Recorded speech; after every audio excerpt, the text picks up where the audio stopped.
အားလုံးပဲမင်္ဂလာပါခင်ဗျာပြီးခဲ့တဲ့ကမှာကျွန်တော်တို့ဒီ project ကို image ထည့်တာလीနော်image ကိုတုံးပြီးတော့ link ချတာတွေကိုပြပြခဲ့နော်အခုဒီတင်ကမှာကျွန်တော်ဗာပြပြပါမယ်ဆိုတော့ table tag အကြောင်းပြပြမယ်နော်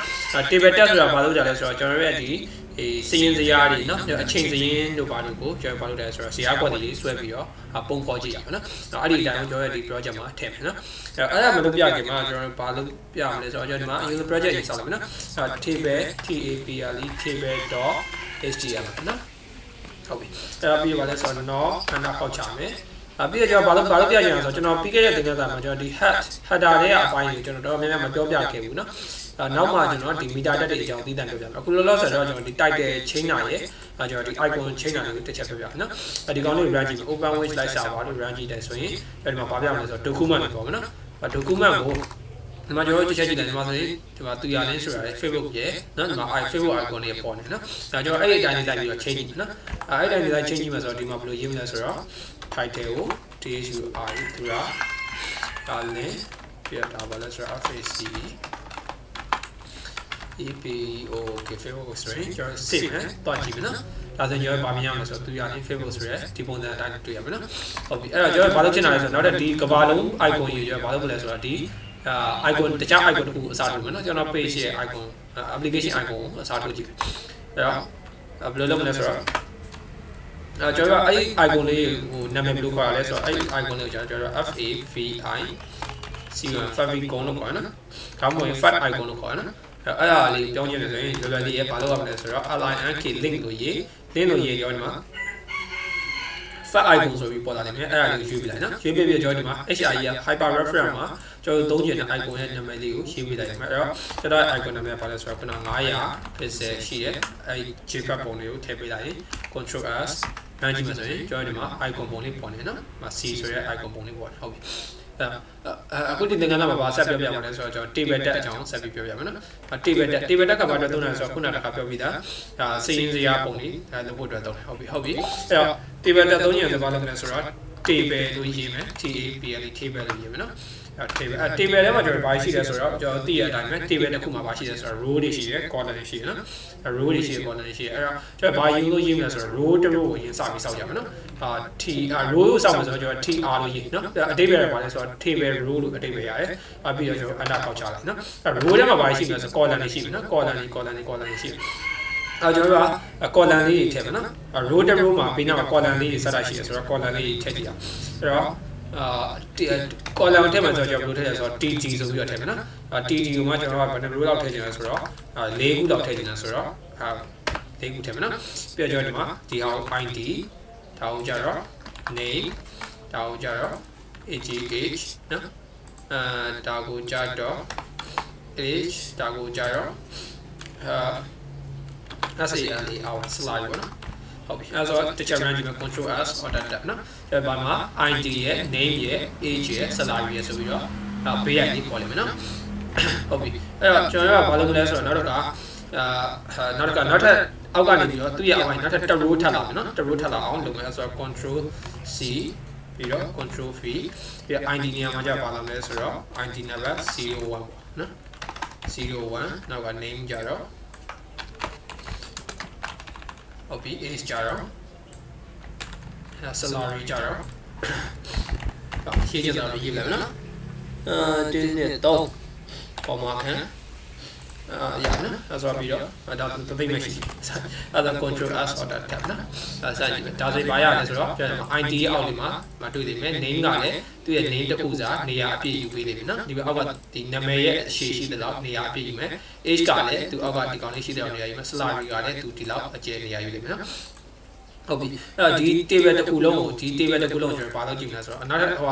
row တစ်ခုလောက်ထပ်ပြီးထည့်ကြည့်မယ်နော် row တစ်ခုထပ်ထည့်ကြည့်မယ်ဆိုတော့ဒီ tr ကို row တစ်ခုထပ်ထည့်မယ်ဆိုတော့ control c control v နော်ပြီးတော့ပါလဲဆိုတော့01 02နော်ပြီးတော့နည်းငယ်လိုက်မယ်တစ်နေ့လောက်မှလိုက်မယ်22ပြီးနည်းနည်းလောက်ပြန်ပြီး short လိုက်မယ်နော်နည်းနည်းပြန်ပြီး short လိုက်မယ်ဆိုတော့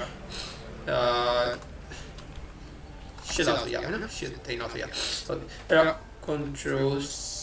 s order tab နော်ဒါဆိုရင်ကျွန်တော်ဒီမှာနောက်ထပ်တစ် row ရမယ်နော်ဒါဘာလို့လဲဆိုတော့ကျွန်တော်ဒါဒီဒါ table လေးဆွဲကြည့်တာနော် ဒါကကျွန်တော် table တစ်ခုဆွဲကြည့်တယ်ဟုတ် table လေးမှသိတာတော့ကျွန်တော်ဒီကောင်လေးကိုကျွန်တော်ဘာလို့ကြည့်လဲဆိုတော့ဘောင်လေးခတ်ကြည့်မယ်နော် table တစ်ခုလုံးဘောင်ခတ်ကြည့်မယ် table လေးဘောင်ခတ်ကြည့်ရင်ဘယ်လိုလုပ်အောင်လဲဆိုတော့ဒီ table ကြီးကိုလာပြီးတော့ဘာလို့လဲဆိုတော့ style ဖွင့်ပြီးတော့ border ခတ်ဘယ်လိုခတ်မလဲဆိုတော့ border ရဲ့ကျွန်တော်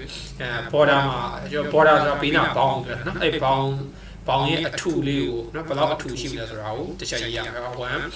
1 pixel လောက်နော်1 pixel နော်ဘောင်ရဲ့အထူက1 pixel ပြီးတော့အဲ့ဒီကောင်လေးကဘာနဲ့တောင်းပါလဲ solid ဆိုတာကျွန်တော်ဒီ solid ဆိုတာကကျွန်တော်ဒီဖြောင်းလိုက်အတန်းကြီးလားဒါမှမဟုတ် dot touch အတန်းလားကျွန်တော်ဒါလေးတစ်ချက်ပြမယ်နော် SOL ဒီ solid ဆိုတစ်ချက်တောင်းမယ်ပြီးတော့နောက်ကနေအရောင်ထည့်မယ်နော် PLV blue ပေါ့နော်ပြီးတော့ control S order tab နော်ဒါဆိုရင်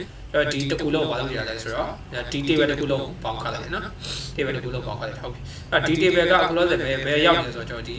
ဘေးဘက်ချမ်းအပေါ်ဘက်တောင်းကတ်တယ်နော်ဒီ table ကိုကျွန်တော်ဒီ50 pixel လောက်နော်ဒီအလဲအထိလောက်နေရာယူပြလိုက်တယ်အဲ့တော့ဘာလုပ်မလဲဆိုတော့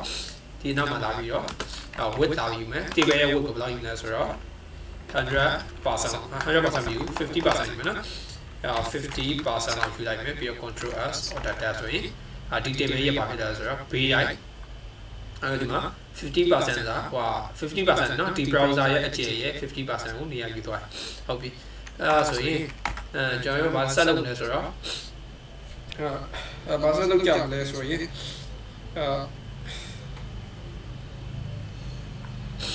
ဘာဆက်လုပ်လဲဆိုတော့ကျွန်တော်တို့ကဒီအထက်ကကောင်လေးတစ်ခုချင်းစီကိုလိုက်ပြီးတော့ဘောင်လေးလိုက်ခတ်ကြည့်မယ်နော်ဘောင်လိုက်ခတ်ကြည့်မယ်ကျွန်တော်ကဒီမှာ HTML ဟို CSS ကမတင်ရသေးဘူးဖြစ်တဲ့အတွက်ကျွန်တော်ဒီမှာနည်းနည်းအပင်ပန်းခံပြီးတော့လိုက်လုပ်ကြည့်မယ်နော်ဘယ်လိုလုပ်မလဲဆိုတော့ကျွန်တော်ဒီမှာ style ထည့်မယ် style ဘာလို့လဲဆိုတော့ border ထည့်မယ်နော် border ဘာလဲထည့်မယ်ဆိုတော့1 pixel ထည့်မယ်နောက်က solid ထည့်ရမယ်နော် TOTT dot tab ထည့်မယ်ပြီးတော့ဘာလုပ်မလဲဆိုတော့ RET ကထည့်မယ်နော်အဲဆိုတော့ control S order tab နော်ဒါဆိုရင်ကျွန်တော်ဒီမှာဒီကောင်လေးက dot tab လေးဖြစ်နေနော်ကျွန်တော်ဒီမှာ browser ကြီးကိုကျွန်တော်ဒီမှာဆွဲချက်လိုက်တာဘာဖြစ်လဲဆိုတော့ဒီကောင်းရဲ့အကျယ်ဘာပဲလာလဲဆိုတော့50% နော် 50% ဒီပဲသွားတယ်နော်ဒီကတော့ဒီလိုအဆုံးလေးဆွဲလိုက်တယ်ဒီဘက် channel လေးပို့ပြီးရောက်လာသလိုပဲခံစားအဲ့တော့ထားရပါအဲ့ဆိုရင်ဒီကောင်းလေးဒီဘေးနာကောင်းလေးတွေကိုလည်းဘာလဲလုပ်မလဲဆိုတော့ဆက်ပြီးတော့အကုန်လုံးကို copy ကူးချမယ်နော်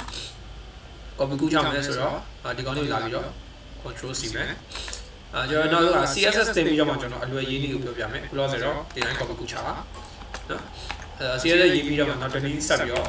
တင်မယ်နော်နောက်တစ်ဆင့်တက် control S order tab ဒါဆိုရင်အဲ့တော့ ID တွေ name တွေ age တွေ salary တွေမှာဘာဖြစ်သွားလဲဆိုတော့ဘောင်လေးတွေရပါနော်အောက်ကဘောင်လေးတွေကိုကျွန်တော်နောက်တစ်ဘောင်လေးလိုက်ပြီးထည့်ကြည့်မယ်နော်ဒါ dot ဆိုတော့နောက်ဒီအောက်ကဘောင်လေးကိုကြတော့ဒီအောက်ကဘောင်လေးကြတော့ control V 1 pixel dot tab မလုပ်တော့ဘဲနဲ့နော် DASH dash လုပ်မယ်နော်ပြီးတော့ control S order tab နော်ဒါဆိုရင်ပါလဲဆိုတော့အောက်ကဘောင်လေးက dash line လေးအဲဆိုရင် control C control V control Vနော်control S order tab ဒါဆိုရင်ဒါလေးရမယ်နော်ဒီအောက်မှာထပ်လာပြီးလုပ်မယ် control V ဒါရကျွန်တော် CSS နဲ့ CSS တင်ပြီးတော့ဆိုရင်ဘာမှမကပ်ဘူးဒါလေးကအကုန်လုံးချိတ်ဆက်ပြီးတော့လွယ်လွယ်ကူကူပဲရေးလိုက်ရမှာနော်ဒါကကျွန်တော်လည်းရှာရှင်းပြီးလိုက်လို့အဲ့တော့ order tab sorry order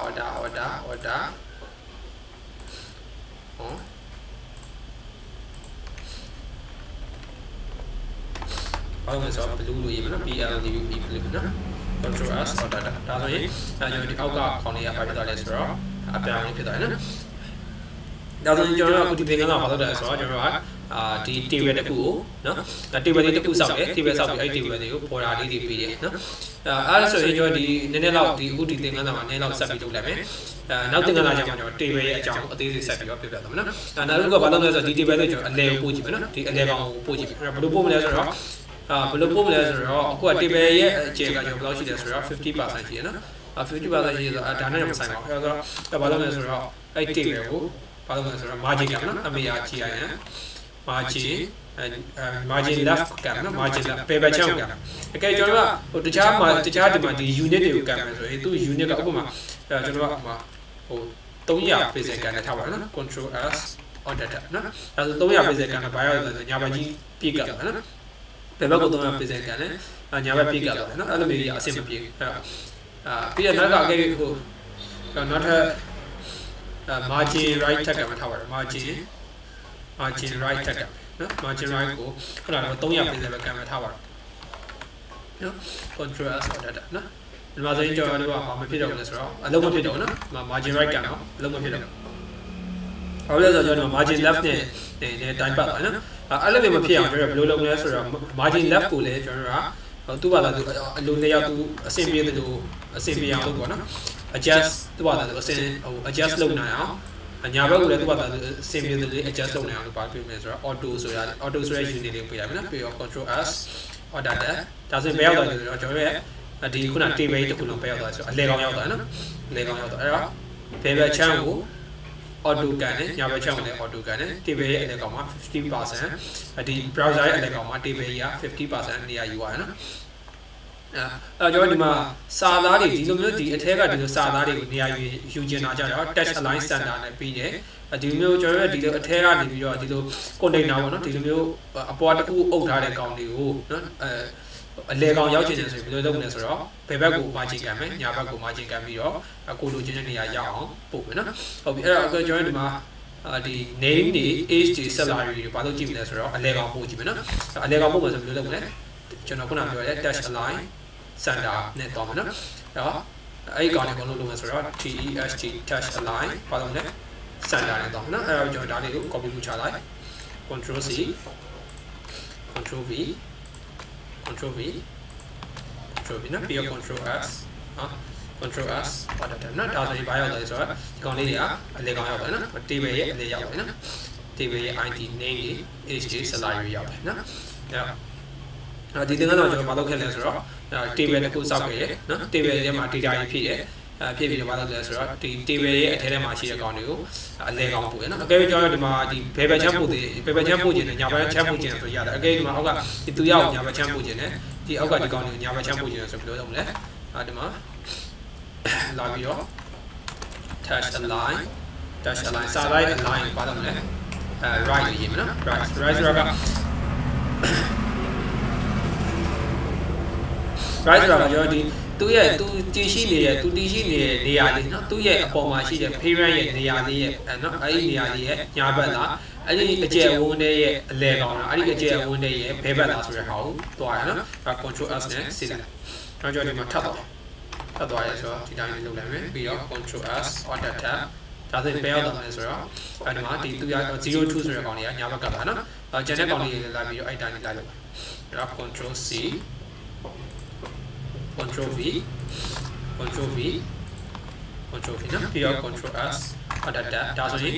ကျွန်တော်ဒီအောက်ဘက်ချမ်းအကောင်လေးကတော့ဘယ်ရောက်သွားလဲဆိုတော့ညာဘက်ချမ်းမှာပြေးပြီးကတ်နော်ကောင်လေးကဘယ်ဘက်မှာကတ်တယ်သူ့ဘာသာသူဒီ default အနေနဲ့ဘယ်ဘက်မှာကတ်တယ်ကျွန်တော်တို့ကအလဲကောင်ကတ်ချင်တယ်ဆိုရင်အလဲထားဘယ်ညာဘက်ချမ်းမှာကတ်ချင်တယ်ဆိုရင်ညာဘက်ကိုလိုက်ပြီးပြောင်းပေးဖို့လုပ်မယ်နော်နောက်သင်္ကန်းလာကြောင့်မှကျွန်တော်ဒီtable နဲ့ပတ်သက်ပြီးတော့ကျန်တဲ့ကောင်လေးကိုဆက်ပြီးပြောပြမယ်ဒီသင်္ကန်းလာတက်တော့ပါမယ်နော်